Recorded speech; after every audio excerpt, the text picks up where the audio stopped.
se explica este fenómeno Milei y qué referencias tienen ustedes desde que se concretaron las PASO y estos días? Porque hay algunas mutaciones, algunos cambios, algunas moderaciones, me da la sensación con respecto a algunos temas. Marcelo. Arranque el que quiera. Bueno, arranco yo después.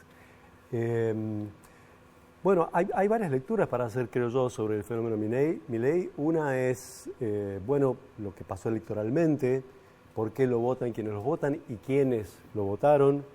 Después vienen toda una serie de cuestiones que tienen que ver qué implica esto para la democracia argentina. Ahí hay una polémica también. Hay discusiones, he escuchado de algunos politólogos que hablan sobre qué sería un futuro gobierno de Milei en términos de gobernabilidad. Comenzando por lo que pasó, que son las PASO que mencionaste, hay 2 o 3 cosas muy cortitas, después podemos profundizar. Lo primero es que el voto a Milei ha sido un voto heterogéneo. No se trata de un núcleo sólido, homogéneo en términos sociales, en términos geográficos, sino que ha cortado transversalmente, ¿no? Las diferentes capas sociales, se ha distribuido casi uniformemente, con variaciones a lo largo de todo el territorio nacional. Y también hay una heterogeneidad, si se quiere, ideológica en el votante de Milei. No es un votante definido ideológicamente, con una concepción clara de lo que quiere respecto a lo que podría ser un futuro gobierno. En líneas generales, hace poco se publicó un artículo de alguien que dirige un proyecto, un PICT, Javier Balsa, donde mostraba, que integramos desde la Facultad de Ciencias Sociales con Valeria, que habla de, dentro del voto a Milei, 3/3. Hay un núcleo ideológico muy duro, extremadamente neoliberal, antiestatista y reaccionario en términos de la visión autoritario respecto a la visión que tiene el feminismo, por ejemplo. Luego hay otro tercio de los votantes de Milei que son neoliberales, quieren menos impuestos, menos Estado, pero no tienen ese costado reaccionario ni autoritario, ¿no? Digamos, ven mejor el sistema democrático y ven mejor a otros actores sociales como los feminismos, por ejemplo, no hay ahí una disputa. Y luego, paradójicamente, hay un sector, casi un tercio de votantes de Milei, que parecen tener afinidad ideológica más que con lo que podríamos llamar nosotros el peronismo, Unión por la Patria, en términos de que quieren mayor intervención del Estado, no quieren que se baje el gasto en educación, y ven a otras expresiones sociales y políticas como los feminismos o los pueblos originarios, no los ven con antipatía. Entonces, es un voto heterogéneo y eso abre interrogantes respecto a lo que puede ser su desempeño electoral en el futuro inmediato. ¿Cuál será el valor, de Javier Milei? ¿Será el valor por él mismo o por los cuestionamientos al sector político? ¿Por qué Milei es lo que es hoy? Bueno, el cuestionamiento claramente ha funcionado, ¿no? Ha sido una boca de expresión de mucho malestar que en otros países, en Chile, vecinos nuestros, tuvo una expresión explosiva en las calles cuando fue lo que llamaron el estallido. Acá hubo una oferta institucionalizada para ir a votar por ese malestar. Yo separaría lo que hicieron los y las votantes y lo que podría hacer Milei. Son cosas que no necesariamente corresponden. Hoy me decía un profesor de educación física que se relaciona con gente joven, ¿no? Menores de 30 años, hay mucho desconocimiento. Y si hay un gran fanatismo por Milei, pero únicamente porque quieren tener dólares. Dice, yo me pregunto, ¿cómo creen que ellos van a ganar lo mismo que ganan ahora, pero en dólares? Como si hubiera un mensaje muy simplificado que ha llegado y que es lo único que sostiene ese voto, una ilusión, una especie de magia.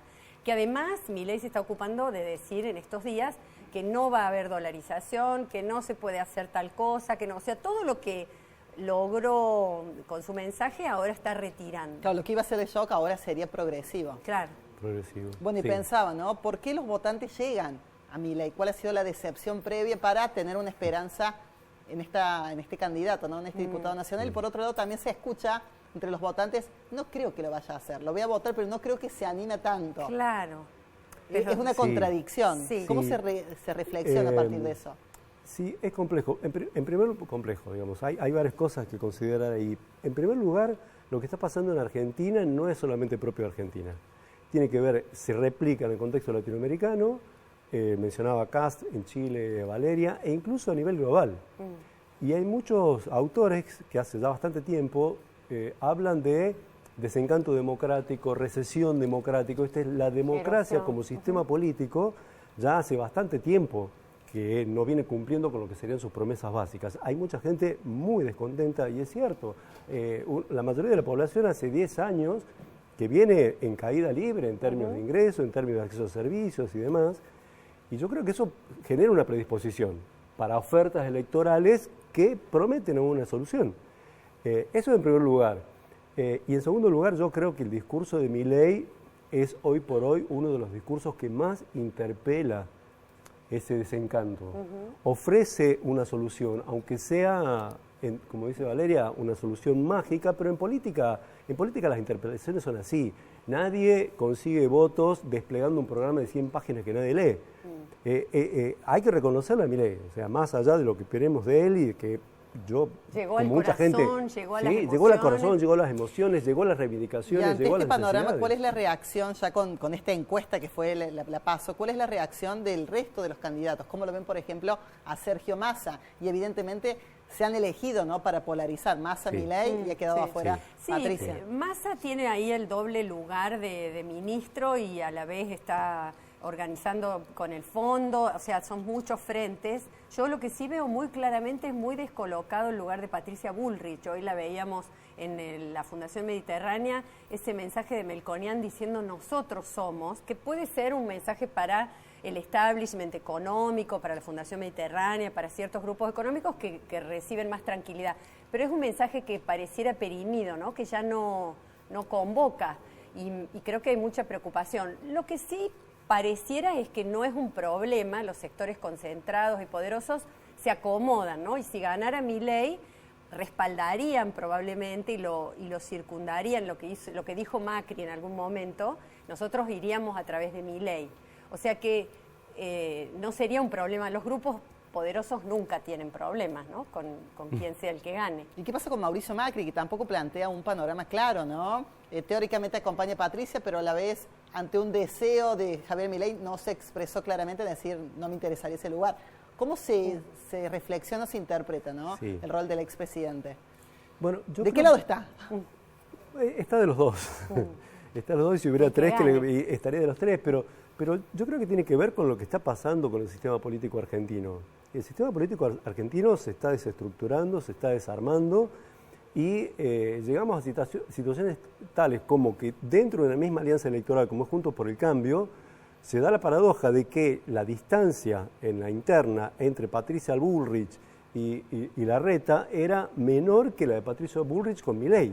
Sí. Con lo cual uno diría, bueno, lo que está diciendo Macri es, a mí lo que me importa en términos ideológicos, en términos de lo que yo creo que hay que ser Argentina y de para dónde hay que ir, Bullrich y Milei representan lo mismo, con lo cual efectivamente está jugando y seguramente va a terminar apostando a quien le parezca a él que tiene más posibilidades. Es difícil que hoy diga yo no apoyo a Patricia Bullrich, pero no va a dejar de tender vasos comunicantes con Milei y de apoyarlo a Milei todo lo que pueda. Sabemos que hay operaciones financieras y de personas muy cercanas a Macri que están operando para acercarle a Milei recursos financieros y va a seguir jugando así. Y yo creo que es racional en cuanto a su ideología. En el tema de las elecciones, 36 millones de personas en el padrón votaron 25, hay 11 millones que no sufragaron, que no se expresaron. ¿Qué va a pasar con esa gente en octubre? ¿Ustedes creen que va a crecer la participación? Sí, ¿Y eso hacia dónde, conversábamos, no? que hay también, esto ha activado, a mí me parece que hay que pensar en las cosas buenas.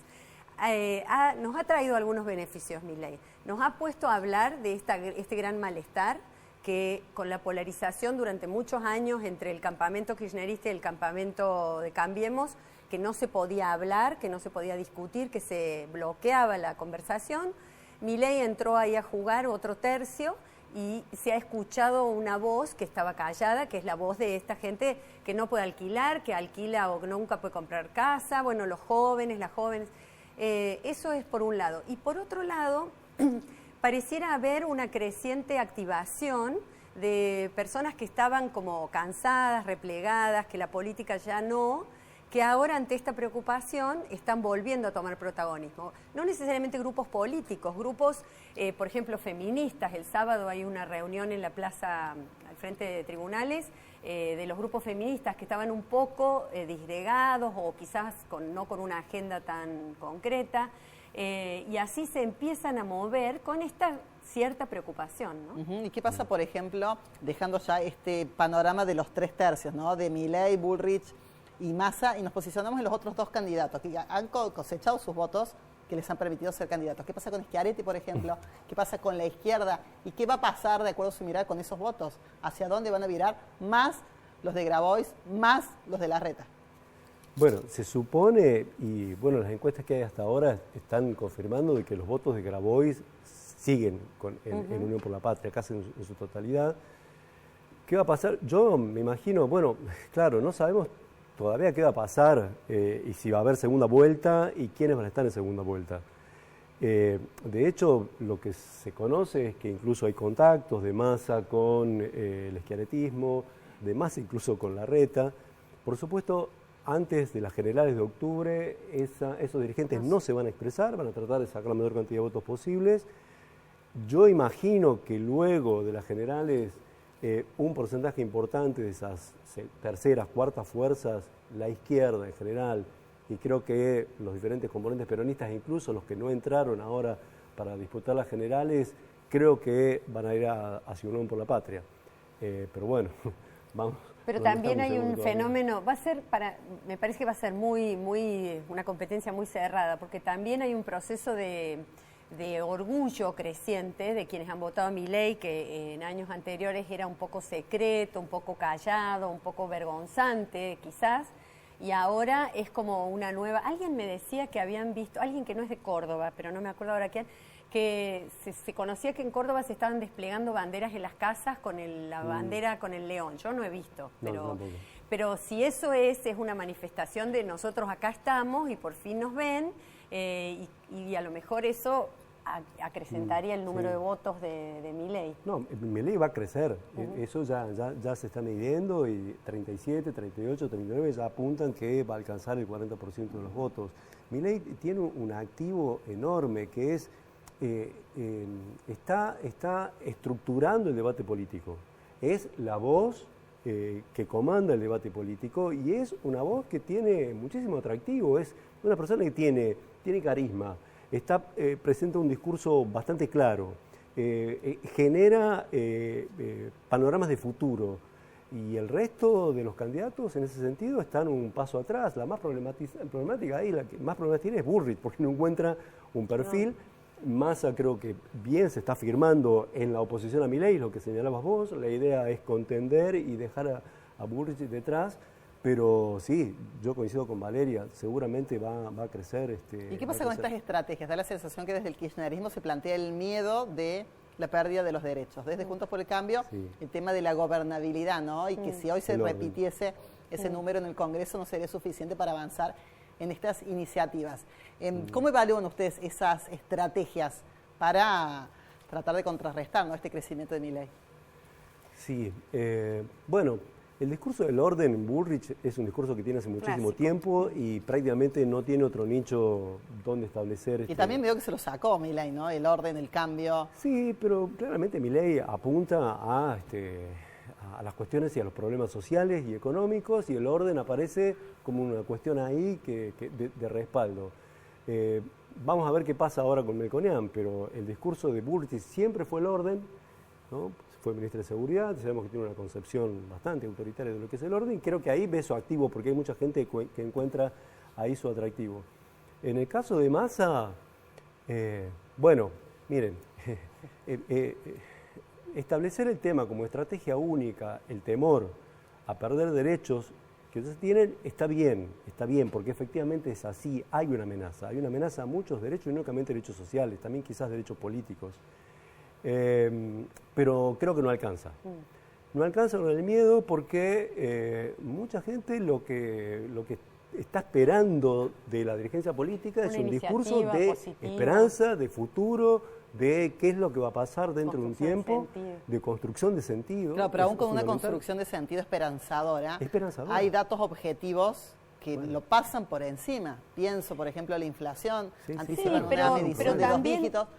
¿Cómo vota la gente? ¿Vota con el bolsillo, vota con la emoción, vota con la cabeza, vota por tradición, por costumbre? Oye, son años de política discutiendo eso, cómo se hace, todo eso juntos. Si es con el bolsillo hoy, complicado, Massa. Sí, pero hay indicadores de mejora, digamos. Yo sé que es difícil en este momento decirlo, pero ayer se conocieron cuántos millones de metros cúbicos, no sé bien cómo es la unidad, de gas, ya están yendo por el caño famoso y estamos exportando. Hay cosas que están empezando a funcionar, entonces la sequía no va a ser la misma, o sea, objetivamente va a haber una mejora. Bueno, que esa mejora se sienta antes de octubre va a ser clave, que estas medidas que se han anunciado sean efectivas rápidamente. Por ejemplo, el crédito que están ofreciendo a baja tasa para empleados en relación de dependencia, que se activen, que sean cosas que no demoren 3 semanas. Es decir, el consumo tiene que moverse, claro, ¿no? Que se mueva. Totalmente. Sí, con el miedo no basta. Sí. Es decir, bueno, estamos haciendo cosas que tienen que ver con el futuro y que van a mejorar la vida de la gente y tiene que haber algunas señales de que eso efectivamente está mejorando, más allá de lo que se plantea hacia un posterior gobierno. ¿Y debe seguir Massa al frente del Ministerio de Economía? Yo creo que sí. Yo creo que sí. También otra cosa que había... Porque también hubo una suerte de pedido por una parte, ¿no?, de ese kirchnerismo de que se aboque únicamente a la campaña y tal vez ubicar a parte del equipo. No pareciera ser así. No recuerdo qué dirigente, creo que fue Valdés, que además tiene una relación distante con el kirchnerismo y enseguida los medios dijeron el kirchnerismo le está pidiendo la renuncia. Me parece que nadie plantea dentro de Unión de la Patria solamente eso, porque sería una debacle. Pareciera que hay una estrategia distinta de comunicación y de campaña, en la campaña de Massa. Hay un ayornamiento, no sé si se dice, un acomodamiento de la comunicación, del TikTok, de la comunicación más horizontal. Ayer veía que editaron como una respuesta de Massa en no sé cuál canal a las cosas que decía Milei sobre la NASA y el CONICET. Bueno, Massa le contesta lo que corresponde es comparar con la CONAE. Digamos, hay un diálogo sobre que lo que está diciendo no corresponde, es mentira, es falso, que está asumiendo Massa, ¿no? Dejan de ignorarlo como contendiente y le contestan, eso no es cierto. Eso no sabemos cuánto efectivo es porque vivimos en un tiempo en el que las cosas se dicen mentiras, hay fake news y no parece haber castigo por eso. ¿Y cómo debería ser el perfil de Sergio Massa, ¿no? En la época del Frente Renovador tenía un perfil un poco más desacartonado. ¿Por dónde debería ir ese perfil personal para tratar de conectar, ¿no?, con esa gente que no votó, con esa gente que lo votó y hay que conservar esa elección para octubre? Sí, bueno, yo no soy especialista en marketing electoral. Claro, en responder los espejitos de colores tal vez de los opositores o tratar de impulsar su propio mensaje. Creo que es muy difícil. Yo creo que lo señaló Valeria, hay una estrategia que creo que es muy positiva y puede redituar beneficios. Hay que contender con Milei e ignorar a Patricia Bullrich, como si Patricia Bullrich ya no tuviera ninguna posibilidad. Creo que el propio Milei está en ese juego, ¿no? Porque dialoga, incluso en términos amigables a veces con Massa. Creo que ambos apuestan a esa estrategia. Lo que sí creo que sería un error en términos, supongo, de comunicación y de estrategia política, plantear que se trata simplemente de espejito de colores y que por derivación quienes votaron a Milei en realidad han sido engañados o no están viendo las cosas como debieran ser. Yo creo que hay que tomarse muy en serio el discurso a Milei, que la interpelación a los votantes de Milei o a quienes no están seguros de votar a Milei tiene que ser muy propositiva y con un discurso enérgico, potente también en términos emocionales. Después de todo el peronismo, y Massa está al frente de una candidatura que es impulsada por el peronismo, se caracterizó por eso. El discurso peronista no fue únicamente 2 más 2 y tales beneficios, sino también un discurso de reivindicación del pueblo y de los intereses populares, y creo que también tiene que haber ahí, porque de nuevo, el discurso de Milei es un discurso muy potente en términos de construcción de sentido y en términos de emocionalidad. De este lado tiene que haber algo parecido. Me da la impresión de que están reformulando su estrategia comunicacional y quizás están pensando en esos términos. Yo me imagino que también tiene que comenzar a realinearse lo que es el conjunto de Unión por la Patria en relación a la campaña, porque ya sabemos, Massa lo denunció, acá hay gente que no se comprometió con la campaña electoral. Eso está clarísimo. ¿Qué pasa con Cristina? ¿Qué pasa con Alberto en este periodo? Y de acá a octubre. Me preocupa, ¿sabes qué más? Los gobernadores que están anunciando que votarían a Milei, ¿no? Gobernadores como en Santa Fe, como... ese me parece un juego peligroso porque están apostando al caos, a lo mejor pensando quién saldría liderando una situación de caos. ¿Qué están pensando en una situación así? Y se comenta mucho este experimento que hubo en los principios de los 2000 en Estados Unidos, en una ciudad en New Hampshire, que un grupo de libertarios se fue a vivir ahí a la frontera con Canadá para establecer un lugar donde fueran todos libertarios y donde el Estado no entrara y demás. Y entonces empezaron a bajar los impuestos, empezaron a desfinanciarle la municipalidad y empezaron a no hacer caso, por ejemplo, a juntar la basura donde hay que ponerla para recogerla. Empezaron a alimentar a los osos, había osos en ese bosque. Los osos empezaron a acercarse, empezaron a atacar gente, se empezó a armar se derrumbó el orden de la libertad, es un caso muy sonado ahora que se cuenta en todos lados. Empezaron a portar armas, subió el índice de violencia. Entonces, ese tipo de experimentos ya han habido, ¿no? Hemos tenido Trump y Bolsonaro muy cercanos y bueno, y eso quizás sea una lección que queda para este tiempo. Pensar en qué implica concretamente un orden así en el que cada uno hace lo que quiere porque la libertad es lo más importante. Me parece que la apelación es muy individual, esas emociones que hace Milei, que toca, son emociones tristes, pasiones tristes como le dice Dubet, la soledad, la frustración y el individuo solo. Y bueno, será difícil, pero quizá el camino es más lo colectivo, la comunidad, el cuidado, el yo te cuido hoy por ti, mañana por mí, que con es respecto otro mensaje. a esa soledad, en el caso de que Milei acceda a la presidencia, ¿se pueden pensar en acuerdos de gobernabilidad con Juntos por el Cambio, por ejemplo? Y por otro lado, un Sergio Massa que también plantea, ¿no?, un acuerdo con otras fuerzas para esa gobernabilidad. También tienen como elementos en común. Sí. Bueno, yo creo que ahí, gane quien gane, se va a expresar ya una reconfiguración del sistema político que se va a consolidar, sí, se va a consolidar. Si gana Milei, claramente, buena parte de Juntos por el Cambio, con Macri a la cabeza, van a formar parte de esa coalición de gobierno. Y hay que ver hasta dónde pueden arrastrar radicales y demás, que los veo bastante reacios a cooperar con un discurso de Milei. Yo creo que gane o pierda... Bueno, Pularo, por ejemplo, ¿no?, el candidato de Santa Fe, ya expresó claramente y generó un ruido en el radicalismo, ¿no? Sí, generó un ruido, pero por el otro lado Lustó, claramente.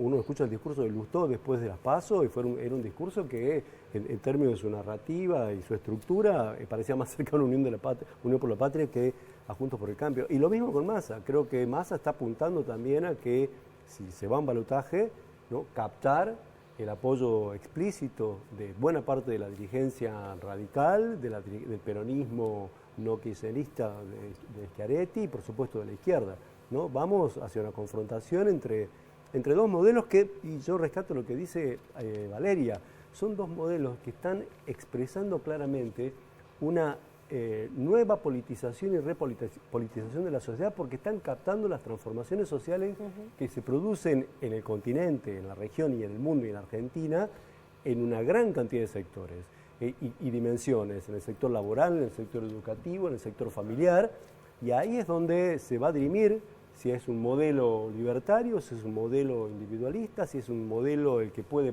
y el que no puede, veremos qué pasa, o si es un modelo más colectivo, más asociativo, un modelo de lo público. Y yo creo que, bueno, se va a configurar así, gane quien gane, se va hacia una nueva configuración del sistema político. Valeria, Marcelo, muchísimas gracias por venir a charlar un ratito de política, es súper amable los dos. No, gracias a vos. Gracias. Estamos en Redacción Abierta, estamos en vivo, pensando ya en el 22 de